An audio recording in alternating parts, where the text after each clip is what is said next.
வைகை அணையில் இருந்து பாசன தேவைக்காக திறக்கப்பட்ட தண்ணீரால் வைகை ஆற்றில் வெள்ளப்பெருக்கு ஏற்பட்டு கடல் போல் காட்சியளிக்கிறது.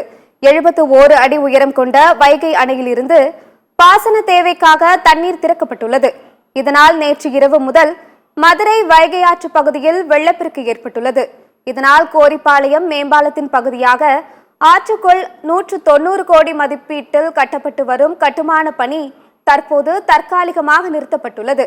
மேம்பால பணிக்கு பயன்படுத்தப்பட்ட ராட்சத இயந்திரங்கள், உபகரணங்கள், கம்பிகள் அவசரமாக கிரேன் மூலமாக வெளியேற்றப்பட்டு கரைக்கு கொண்டு வரப்பட்டது.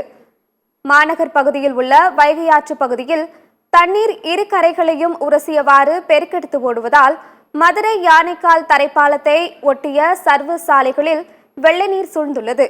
இதனால் தத்தநேரி செல்லும் சர்வீஸ் சாலையில் போக்குவரத்து தடை விதிக்கப்பட்டுள்ளது.